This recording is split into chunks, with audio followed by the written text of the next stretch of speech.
अस्सलाम वालेकुम नाज़रीन, प्रोग्राम दे बेनर में अवां के भलीकार आऊं आहियां अवां जी मेज़बान रोशनी मेमन।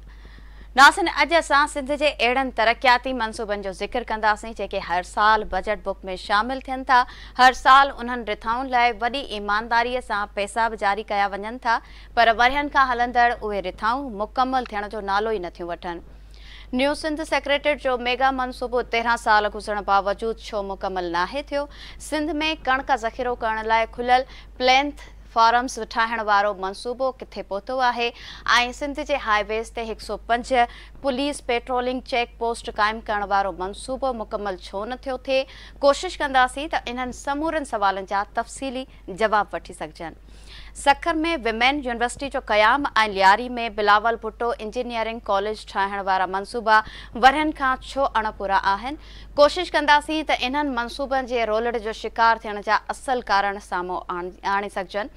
सिंध जे मुख़्तलिफ़ शहरनि में कैडेट कॉलेजिस जे क़याम वारो मनसूबो छो मुकमल न थी सघियो आहे? मुख़्तलिफ़ ज़िलनि में विमेन कंप्लेंट सेल छो न ठही सघिया आहिनि? स्पोर्ट स्टेडियम ठाहिण समेत ॿिया खोड़ सारा अणपूरा मनसूबा वरियनि खां क़ौमी नाणे ते छो बार बणियल आहिनि? कोशिश कंदासीं त अॼोके प्रोग्राम में इन्हनि समूरनि मनसूबनि खे तबाह कंदड़ ज़िम्मेवारनि खे वाइखो कजे। सिंध जा 450 मनसूबा हर साल बजट बुक में हलंदड़ ॾेखारिया वञनि था। रिथाउनि लाइ रक़म बि जारी थिए थी, मनसूबा मुकमल कॾहिं थींदा का ख़बर ई नाहे। अक्सर रिथाउनि में नाक़स मटीरियल जो इस्तेमाल मनसूबा मुकमल थियण खां अॻु ई नाकारा बणिजी विया। ज़िम्मेवार कामोरनि खे को हथ लाहिण लाइ तयारु नाहे। सरकारी ऑफिस जी खोट ख़त्म करण लाइ न्यू सिंध सेक्रेटरीट जो मेगा मनसूबो 13 सालनि खां अणपूरो। हुकूमत खे किराए जी मद में महवार करोड़े रुपयनि जो नुक़सान।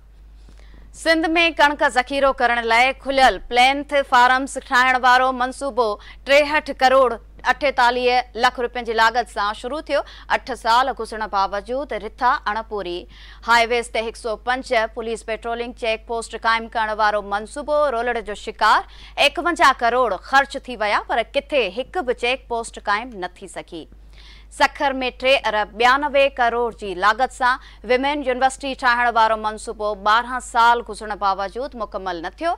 बिलावल भुट्टो लियारी इंजीनियरिंग कॉलेज बि न ठही सघियो। सांगड़, कश्मीर, कंबर ऐं ॼामशोरो समेत सिंध जे मुख़्तलिफ़ ज़िलनि में विमेन कंप्लेंट सेल ठाहिण वारो 2016 खां शुरू थियल मनसूबो अञा ताईं मुकमल न थियो। माहीगीरनि लाइ हॉक्स पे 0 पॉइंट बदीन मंछर ऐं किंझर ढंढ ते मॉडल विलेज ठाहिण वारी रिथा ते 46 करोड़ 66 लख ख़र्च थी विया। रिथा कॾहिं मुकमल थींदी ख़बर ई नाहे। कराची, ठट्टो, बदीन, दादू ऐं सखर समेत मुख़्तलिफ़ ज़िलनि में मच्छियुनि जी वाध वेझ वारो मनसूबो 18 साल गुज़रण बावजूद अणपूरो। दरगाहुनि जी बहालीअ वारी रिथा बि रुगो काग़ज़नि में हलंदड़। सिंध जे मुख़्तलिफ़ ज़िलनि में स्पोर्ट स्टेडियम तामीर करण वारो मनसूबो 19 साल गुज़रण बावजूद अणपूरो। कैटल कॉलोनी जे क़याम वारी रिथा बि करप्शन जे वर चढ़ी वई।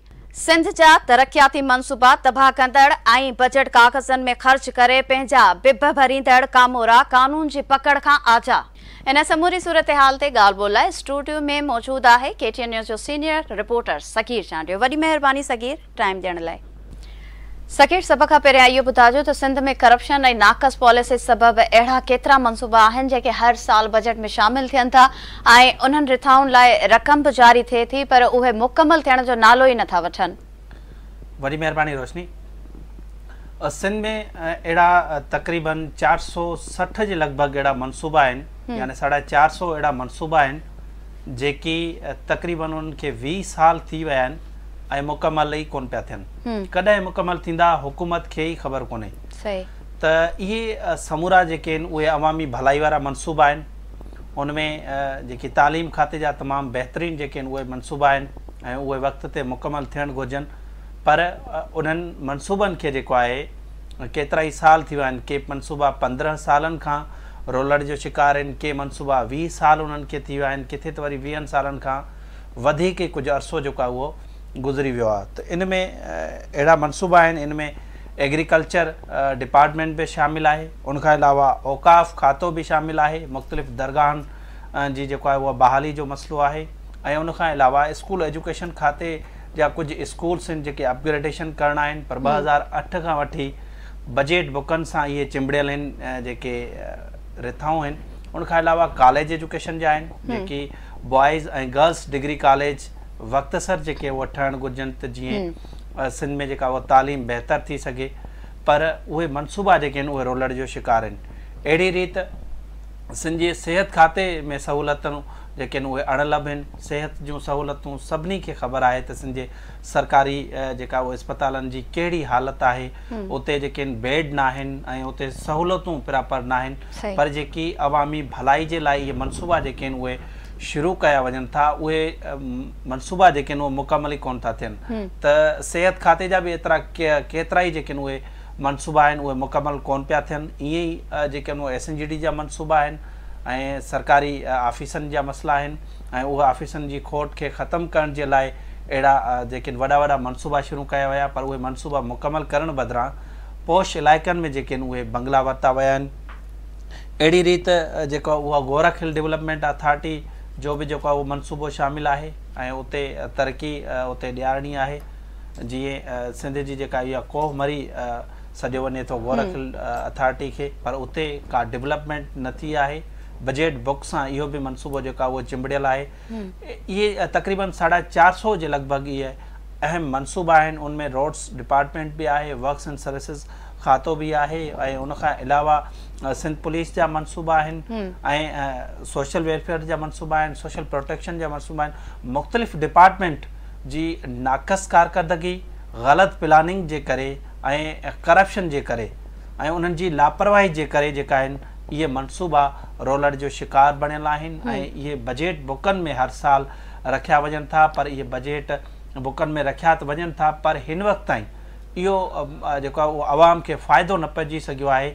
हर साल ॾेखाव जे ख़ातिर जेको आहे बजेट बुकनि में ॿुधायो वञे थो त ही मनसूबा जेके आहिनि बजेट बुक में शामिलु थियनि था, पर उहे मनसूबा आवाम जे लाइ जेके आहिनि उहे लाभायता जेके आहिनि हासिल न थी सघिया आहिनि। अच्छा, जीअं अवां ॿुधायो त मजमूई तौर 450 खां वधीक मनसूबा आहिनि जेके वरियनि खां हलंदा पिया अचनि, पर मुकमल नथा थियनि। सभ खां पहिरियां कराची में सरकारी ऑफिसिस जी खोट ख़तमु करण ऐं अवामी सहूलियतुनि लाइ समूरियूं ऑफिसूं हिकु क़ाइमु करण वारी न्यू सिंध सेक्रेटरीट जे क़याम वारे मनसूबे बाबति ॿुधाइजो त इहा रिथा हिन वक़्तु कहिड़े हाल में आहे?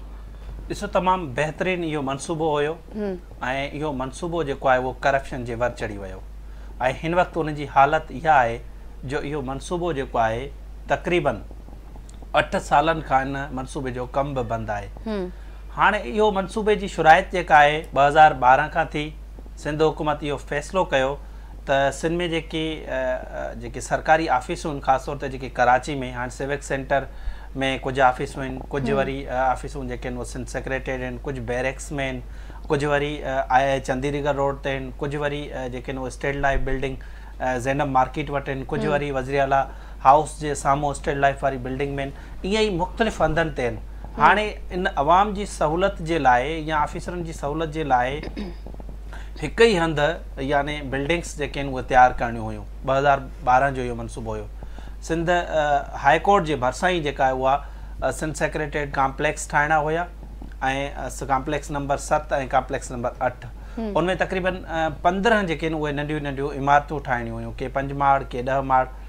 त इहो मनसूबो 2012 खां शुरू थियो, पर इन जी शुराइत ई करप्शन खां थी ऐं उन वक़्तु जो जेको वज़ीर हुयो ऐं ॿुधाए पियो वञे त उन कमीशन कुझु घणी वरिती ऐं उहो ठीको बि जेको आहे उहो सही तरीक़े सां न थियो। इन जे करे इहो मनसूबो उन वक़्तु ई करप्शन जे वर चढ़ी वियो ऐं 2017 खां वठी इन मनसूबे जो हिन वक़्तु कम बि बंदि आहे। सही त कॉम्प्लेक्स 7 ऐं 8 वारो मनसूबो जेको आहे हिकु अहिड़े कॉन्ट्रेक्टर खे ॾिनो वियो जेको मनसूबे जे लाइ अहल ई न हुई उहा कंपनी। सही। ऐं उन कंपनी ठीके इन टेंडर्स में जेको आहे उहो इन हिसो बि न वरितो। सेपरा बि इन ते एतिराज़ वारिया ऐं इन मामले जी जांच बि थी, पर उन जे बावजूदि उन वक़्तु जेके वज़ीर जी जेका उहा सिफ़ारिश ते या जेको सेक्रेटरी हुयो उन्हनि जी मिली भगत सां उन वक़्तु ठेकेदार खे 42 करोड़ रुपया जेके आहिनि उहे एडवांस में जारी कया विया। सही। हाणे उहे एडवांस में उनखे पैसा त जारी कया विया, बैंक गारंटी जेका उन रखी ऐं उहा बि हू कढाए वियो ऐं हू जेको ठेकेदार हुयो उहो हिन वक़्तु भॼी वियो आहे। सही। त इन जो जेको नुक़सानु उहो सिंध हुकूमत खे थिए थो। 2012 खां तक़रीबन इहो 9 अरब रुपयनि जी लाॻत सां इहो मनसूबो शुरू थियो ऐं 2017 खां इन मनसूबे जो जेको आहे उहो कमु बंदि आहे।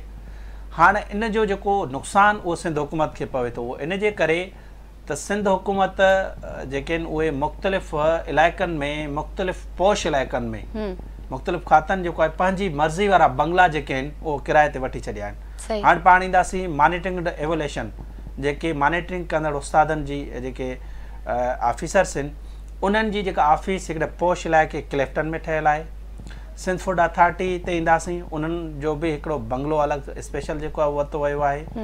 सिंध एजुकेशन फाउंडेशन ते ईंदासीं, उन्हनि बि हिकिड़ो वॾो बंगलो, 2 बंगला जेके आहिनि उन किराए ते वठी छॾिया आहिनि। सिंध हाउसिंग सेल जेको आहे उन्हनि जी बि जेको आहे उहा प्राइवेट बिल्डिंग में जेका इमारत आहे ऐं उशर ज़कात खाते जो जेको सेक्रेटरी आहे उन जी बि जेका उहा सेक्रेटरी जी ऑफिस उहा किराए ते वरितलु आहे। ईअं ई जेके मुख़्तलिफ़ माहौलियात आहे, एनर्जी डिपार्टमेंट आहे, केतिरियूं ई जेके सरकारी ऑफिसूं आहिनि उहे हिन वक़्तु बि किराए ते वरितल आहिनि ऐं हर महीने करोड़े रुपया जेके आहिनि उहे किराए जी मद में सिंध हुकूमत खे नुक़सानु थिए थो।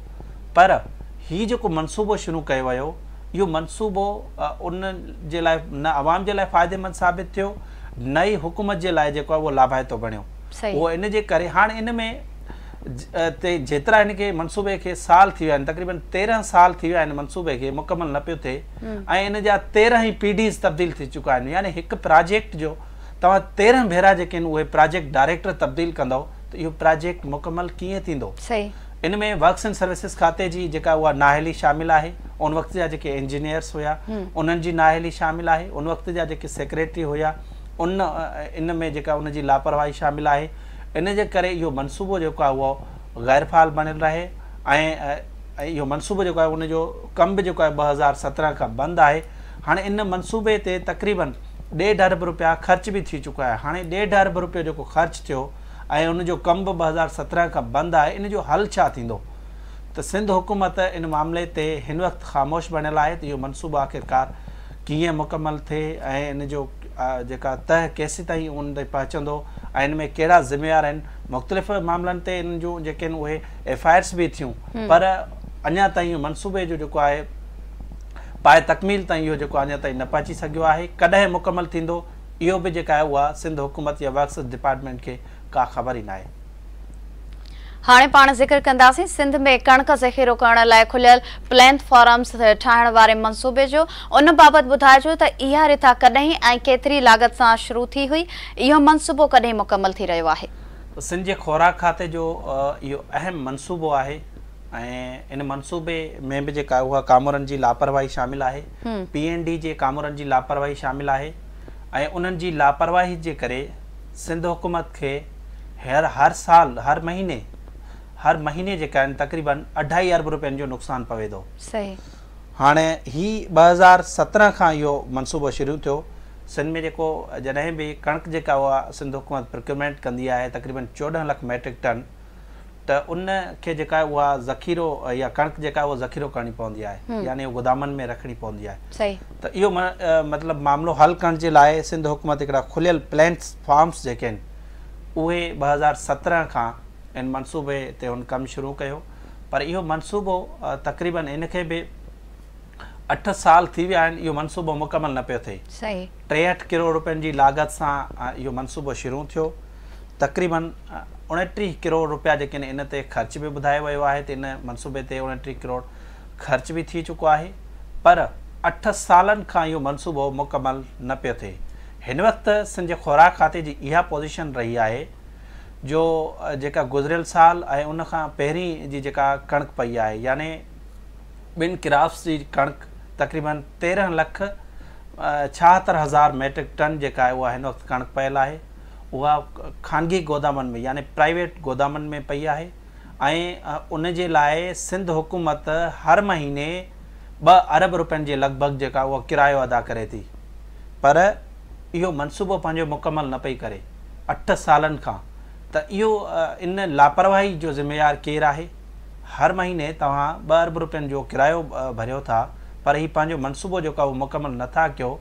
त क़ौमी ख़ज़ाने खे अरबे रुपयनि जो हीअ नुक़सानु पहुचाईंदड़ PND जा कामोरा हुजनि या ख़ुराक खाते जा जेके कामोरा हुजनि या उन सां लाॻापियल जेके ॿिया डिपार्टमेंट आहिनि उन्हनि जा कामोरा जेके आहिनि उन्हनि जी लापरवाही जे करे क़ौमी ख़ज़ाने खे अरबे रुपयनि जो नुक़सानु पवे थो ऐं इन नुक़सान जे करे जेका उहा कणिक बि ख़राब थी वञे थी। जॾहिं बि बरसातूं अचनि थियूं 2022 में जेका ॿोॾि आई उन दौरान जेका आहे उहा तमामु वॾे पैमाने ते जेका उहा कणिक ख़राब बि थी, पर जेकॾहिं इहो मनसूबो मुकमल हुजे हा त कणिक सेफ बि हुजे हा ऐं कणिक बची बि वञे हा, पर इहे कामोरा उन्हनि जी नीयत ई न आहे त अहिड़े क़िस्म जो जेको उहो मनसूबो ठहे ऐं जीअं असल में इन्हनि जी नीयत जेका उहा करप्शन करणु आहे।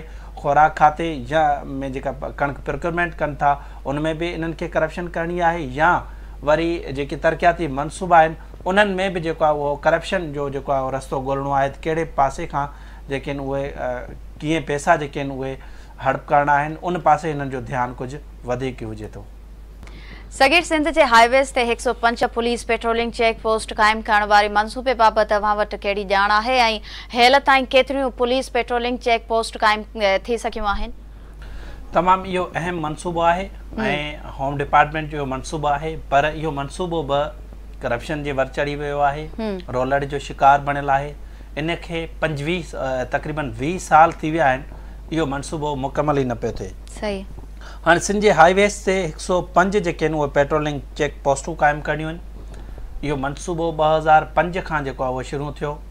हाणे अमन अमान जी सूरत हाल खे बहितर करणु या चोरियूं चकारियूं जेके थियनि थियूं उन्हनि ते कंट्रोल आणण जे लाइ जेके आहिनि इहे चेक पोस्टूं जेके आहिनि उहे क़ाइमु करणियूं हुयूं, पर 20 सालनि खां सिंध पुलिस या होम डिपार्टमेंट खां इहो मनसूबो मुकमल ई न पियो थिए ऐं वरी मथे वेठल जेके आला अख़्तियारियूं आहिनि उहे बि ख़ामोश बणियल आहिनि त इहो एॾो अहम मनसूबो आहे जेको 20 सालनि खां बजट बुक सां चिंबड़ियल रहे थो, पर जेको कागज़नि ताईं जेको आहे उहो मुकमल ॿुधायो वञे थो या कागज़नि में जेको आहे अञा हलंदो रहे थो या उनजो सफ़र कंदो रहे थो, पर इहो मनसूबो मुकमल करण जे लाइ सिंध हुकूमत के बि क़दम न पई खणे। हर साल इहो मनसूबो बजट बुक में शामिल हुजे थो।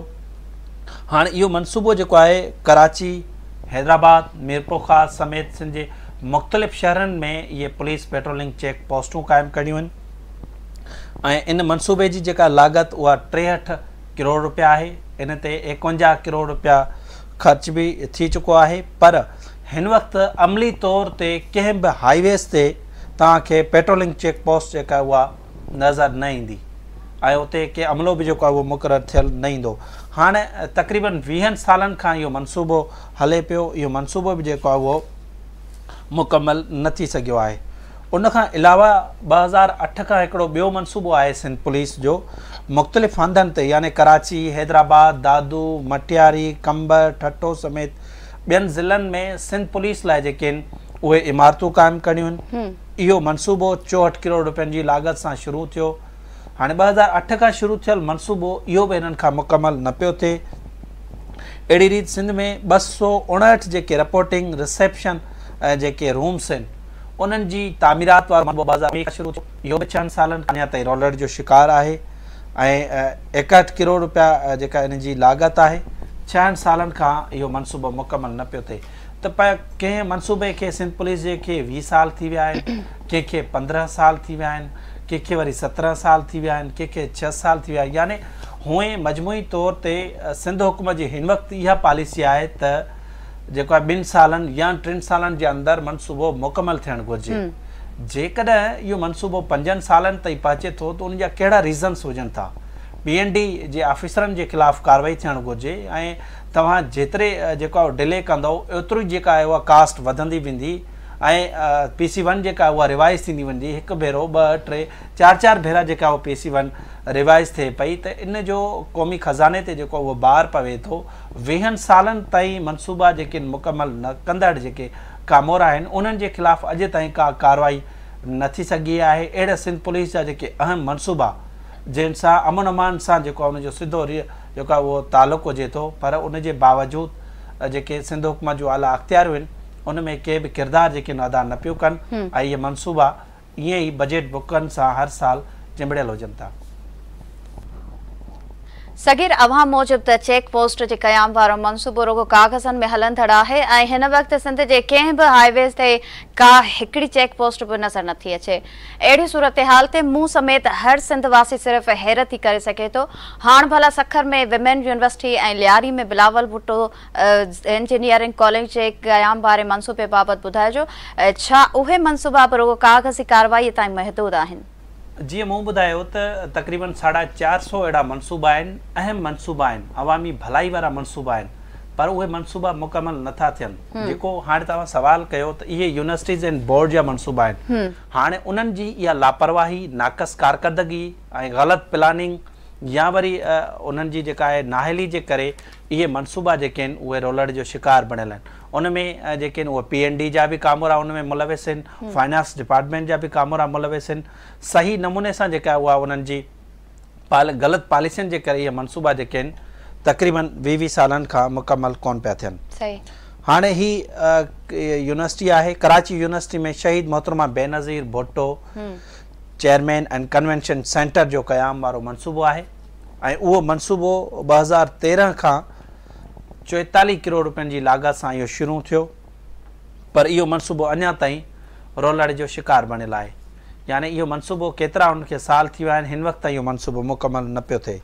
हाणे सखर में वुमेन यूनिवर्सिटी जी क़याम वारो मनसूबो जेको आहे उहो 2013 खां शुरू थियो ऐं 3 अरब 92 करोड़ रुपयनि जी लागत सां जेका इहो मनसूबे जी शुराइत थी, पर 2013 खां वठी इहो मनसूबो बि जेको आहे उहो मुकमल कोन पियो थिए। हालांकि 3 सालनि जे अंदरि इहे मनसूबा मुकमल थियणु घुरिजनि या 5 सालनि ताईं मनसूबनि खे तक़रीबन 20-25 साल गुज़री वञनि था, सिंध हुकूमत उन्हनि जे ख़िलाफ़ कार्रवाई नथी करे। उनखां अलावा बेनज़ीर भुट्टो शहीद इंस्टीट्यूट ऑफ मैनेजमेंट साइंस दादू वारो मनसूबो बि जेको आहे उहो रोलड़ जो शिकार आहे। 6 साल थी विया आहिनि, 1 अरब 19 करोड़ रुपयनि जी लागत सां इहो मनसूबो शुरू थियो, पर अञा ताईं अवाम खे को लाभ हासिल न थी सघियो आहे। अच्छा, बिलावल भुट्टो इंजीनियरिंग कॉलेज लियारी में ठाहिणो आहे, इहो मनसूबो 2013 खां बि शुरू थियो ऐं इन जी बि लागत जेको आहे 1 अरब 84 करोड़ रुपया हुई, पर इहो मनसूबो बि 2013 खां वठी 2025 में बि मुकमल न थियो आहे। जेका उहा सूरतहाल नज़र अचे पई PND या इन यूनिवर्सिटीज़ एंड बोर्ड जी, त 2050 में बि इहे मनसूबा मुकमल थींदे नज़र नथा अचनि, छाकाणि जो उन्हनि जी जेका उहा दिलचस्पी न आहे त इहे मनसूबा जेके आहिनि उहे मुकमल थियनि।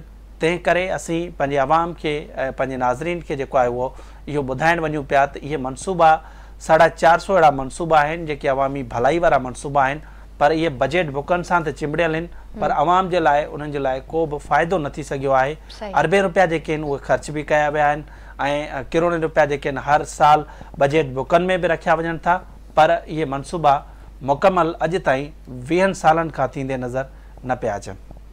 सगीर सिंध जे मुख़्तलिफ़ ज़िलनि में विमेन कंप्लेंट सेल जे क़याम वारो 2016 में शुरू थियल मनसूबो मुकमल थियो या न, इन हवाले सां अवां वटि का ॼाण आहे त असांजे नाज़रीन सां शेयर कजो ऐं गॾोगॾु कैटल कॉलोनी जे क़याम वारे मनसूबे जो छा थियो इन हवाले सां ॿुधाइजो।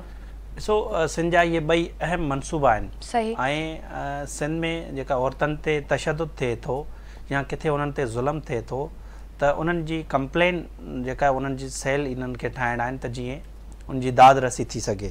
हाणे ही औरतुनि जी तरक़ी वारो डिपार्टमेंट आहे, वुमेन डेवलपमेंट डिपार्टमेंट, उनखे ही 2016 जो मनसूबो आहे ऐं इहो मनसूबो 9 सालनि खां कागज़नि जो सफ़र करे रहियो आहे। कागज़नि ताईं इहो जेको मनसूबो पंहिंजो मुकमल ॼाणायो वञे थो। इन जी 61 करोड़ रुपया जेका इन जी लागत आहे ऐं 5 करोड़ रुपया जेके इन ते ख़र्च बि ज़ाहिर कयो वियो आहे। ये कंप्लेंट सेल जेके आहिनि उहे सांगड़, कंबर, कशमोर, जामशोरो, खैरपुर, शिकारपुर, बदीन समेत सिंध जे मुख़्तलिफ़ ज़िलनि में कंप्लेंट सेल ठाहिणा आहिनि त जिते जिते औरतुनि ते को तशद्दुद थिए थो या उन्हनि सां का ज़्यादती थिए थी, उन्हनि सां को ज़ुल्म थिए थो त उनजी जेका आहे उन्हनि कंप्लेंट सेल ते जेका शिकायत करे सघनि। त इहे कंप्लेंट सेल जेके आहिनि उहे अञा ताईं न आहिनि ठही सघिया ऐं 2016 खां हलंदड़ इहो मनसूबो जेको आहे 2025 में भी मुकमल न थियो। जेका सूरत हाल नज़र अचे पई तो 2030 ताईं इहो मनसूबो मुकमल थींदे नज़र न पियो अचे, छाकाणि जो उन्हनि जी नीयत ई न आहे त अहिड़े क़िस्म जा जेके उहे मनसूबा मुकमल थियनि। हाणे पाण ईंदासीं livestock and fisheries department ते। Livestock and fisheries department जी तमामु नाक़स कारकर्दगी आहे। 2007 खां वठी इहो मनसूबो जेको आहे उहो शुरू थियो आहे ऐं इहो मनसूबो 18 साल गुज़री वञण बावजूदि इहो मुकमल न पियो थिए। मालवंदनि जी सहूलियत लाइ कैटल कॉलोनी जे क़याम वारो मनसूबो जेको आहे उहो करप्शन जे वर चढ़ी वियो। 2007 खां शुरू थियल मनसूबे जी जेका उहा लागत 1 अरब 44 करोड़ रुपया आहे ऐं उन जी समूरी बजट बि जेका उहा ख़र्च कई वई आहे, पर मनसूबो मालवंदनि जे लाइ उहो बेलाभ बणियल आहे। इहो मनसूबो खैरपुर, उनखां अलावा उमरकोट, थारपारकर ज़िले में ठाहिणा आहिनि। तक़रीबन 200 जा एकड़नि ते जेके आहिनि उहे 25 कैटल शेड्स क़ाइमु करणा आहिनि ऐं इहो मनसूबो अञा ताईं जेको आहे अणपूरो आहे। कागज़नि में जेको आहे उहो बजट मुकमल ख़र्च ॾेखारियल आहे। सरज़मीन ते जेके आहिनि उहे कारी वारा कख आहिनि।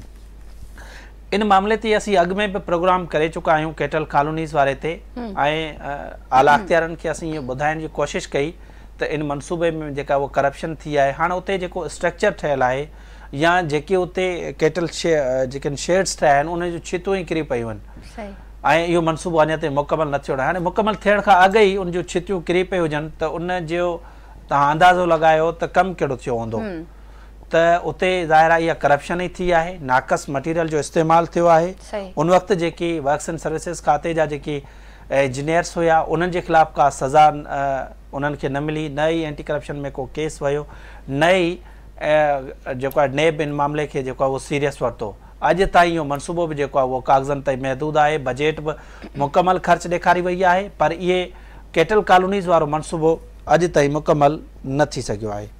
बिल्कुलु सकीर, हुकूमत खे जांच करे हिन अणपूरनि मनसूबनि खे पूरो करण जी ज़रूरत आहे। हाणे सिंध जे मुख़्तलिफ़ ज़िलनि में कैडेट कॉलेजिस ठाहिण ऐं रज़ाकाबाद में मेडिकल कॉम्प्लेक्स जे क़याम वारनि मनसूबनि बाबति बि आगाह कजो त उहे रिथाऊं कॾहिं मुकमल थी रहियूं आहिनि ऐं उन्हनि ते मजमूई तौरु केतिरो ख़र्च थी चुको आहे। ॾिसो, इन्हनि रिथाइण ते अरबे रुपया जेके आहिनि उहे ख़र्च बि थी चुका आहिनि, पर इहे मनसूबा मुकमल थींदे नज़र हिन वक़्त ताईं कोन पिया अचनि। छाकाणि जो तक़रीबन 10-15 सालनि खां इहे मनसूबा हलंदड़ आहिनि ऐं सिंध हुकूमत बि इन मामलनि ते सीरियस न आहे। जेकॾहिं सीरियस हुजे हा त इन्हनि मनसूबनि खे 20 साल जेके आहिनि उहे गुज़री न वञनि हा।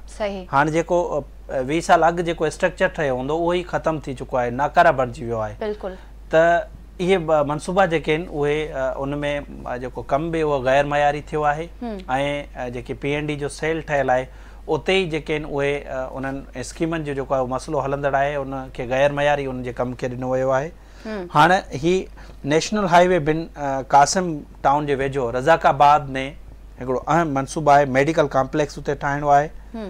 2012 खां इहो मनसूबो शुरू थियो, यानी 13 साल थी विया आहिनि। इहो मनसूबो अञा ताईं मुकमल न थी सघियो आहे।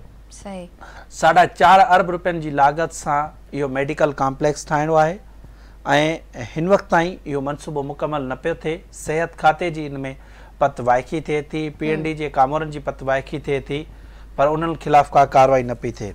हाणे चवंदा कैडेट कॉलेज वारा मनसूबनि ते सिंध जे मुख़्तलिफ़ शहरनि में कैडेट कॉलेज ठाहिणा आहिनि ऐं बदीन ज़िले में 2017 खां इहो मनसूबो हलंदड़ आहे। कैडेट कॉलेज ठाहिणो आहे ऐं उन जी लागत 82 करोड़ 90 लख रुपया आहे, पर इहो मनसूबो अञा ताईं बदीन ज़िले में मुकमल न थी सघियो आहे।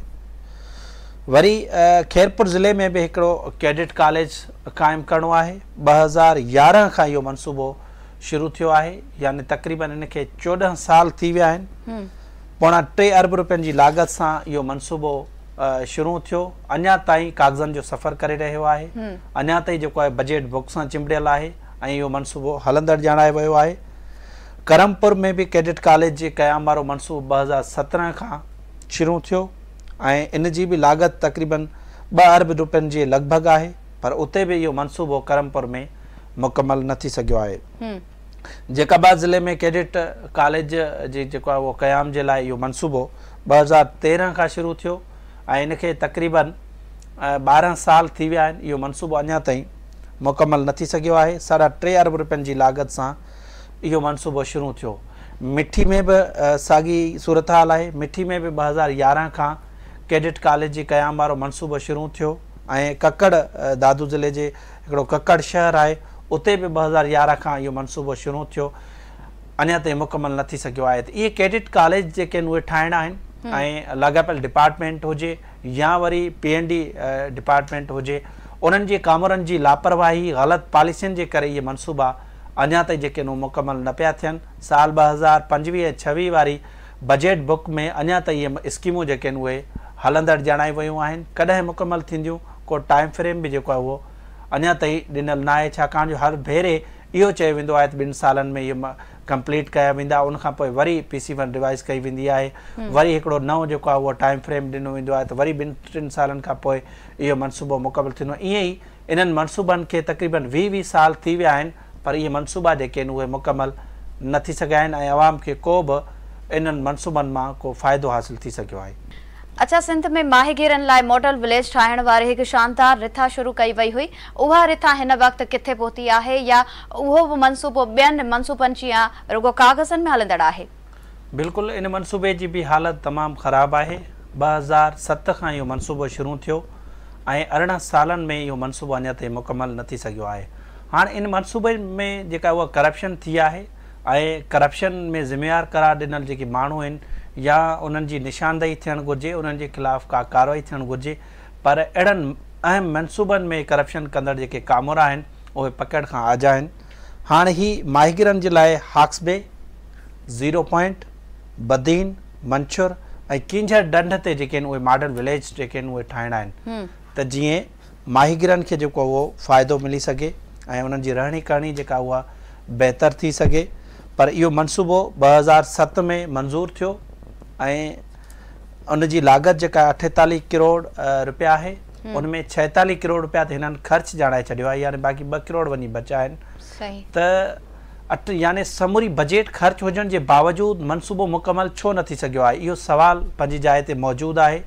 ऐं इन मनसूबे मुकमल न थियण जा जेके आहिनि उहे कहिड़ा रीज़न्स आहिनि।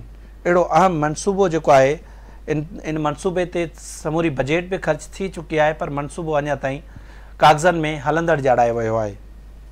उनखां अलावा ठट्टो, बदीन, दादू, नौशरो फिरोज़, सखर ज़िले में जेको आहे उहो मच्छियुनि जी वाधवेज ऐं हिचरीज़ वारो मनसूबो उहो बि 2007 में शुरू थियो ऐं उन जी लाॻत बि जेका उहा 78 करोड़ रुपया हुई।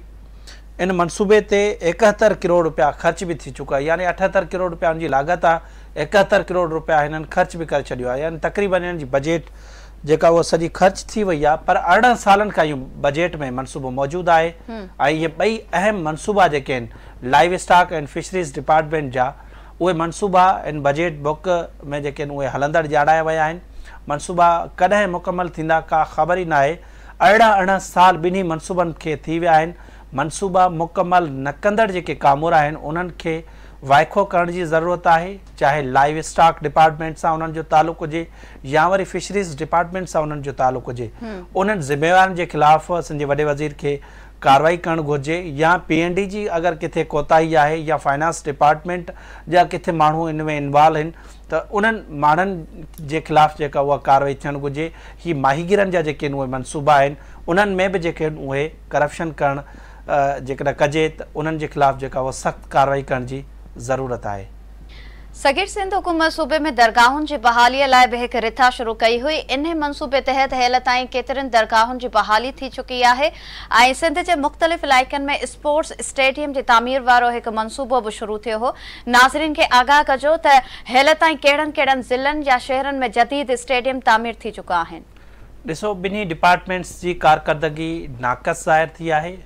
औकाफ़ हुजे या स्पोर्ट डिपार्टमेंट हुजे, रांदियुनि वारे डिपार्टमेंट त हद ई करे छॾी आहे त तक़रीबन इहे मनसूबा जेके आहिनि 2006 खां उहे हलंदड़ ॼाणाया विया आहिनि, पर इहे मनसूबा मुकमल न पिया थियनि। तक़रीबन 52 करोड़ रुपयनि जी लागत सां सिंध जे मुख़्तलिफ़ ज़िलनि में यानी मटियारी, जामशोरो, हैदराबाद, थरपारकर, सांगड़, शिकारपुर, जैकाबाद ऐं टंडो अलाहियार में जेके आहिनि उहे स्पोर्ट्स तामीर जेके आहिनि उहे स्पोर्ट्स स्टेडियम तामीर करणा आहिनि इन्हनि खे, पर इहे मनसूबा अञा ताईं रोलड़ जो शिकार आहिनि। 2006 में 52 करोड़ रुपयनि जी लागत सां इहो मनसूबो शुरू थियो। इन ते 36 करोड़ रुपया ख़र्च बि ॾेखारे वियो आहे, पर इहो मनसूबो अञा ताईं कागज़नि ताईं महदूद आहे। उन खां अलावा 86 करोड़ रुपयनि जी लागत सां हिकिड़ो ॿियो स्पोर्ट्स स्टेडियम जी तामीरात वारो मनसूबो 2006 खां शुरू थियो। इहो मनसूबो बि जेको आहे उहो 18 साल गुज़री वञण बावजूदि मुकमल न पियो थिए। हाणे उन्हनि खे उन मनसूबे तहत गुलबर्ग, न्यू कराची, लांढी, औरंगी, बल्दिया टाउन वारे इलाइक़े में जेके आहिनि उहे इहे मनसूबा जेके आहिनि उहे तामीर करणा आहिनि, यानी इहे स्पोर्ट्स स्टेडियम जेके आहिनि उहे तामीर करणा आहिनि। इन ते 74 करोड़ रुपया जेके आहिनि उन्हनि ख़र्च बि ज़ाहिर करे छॾियो आहे, पर अञा ताईं इहे मनसूबा जेके आहिनि उहे हलंदड़ ॼाणाया विया आहिनि, पर ज़मीन ते कारी वारा कख नज़र अचनि पिया। इहा स्पोर्ट्स डिपार्टमेंट जी जेका उहा नाक़स कारकर्दगी ज़ाहिर थी आहे। उन खां अलावा औकाफ़ खाते जी बि जेका उहा कारकर्दगी का बहितर कोन्हे।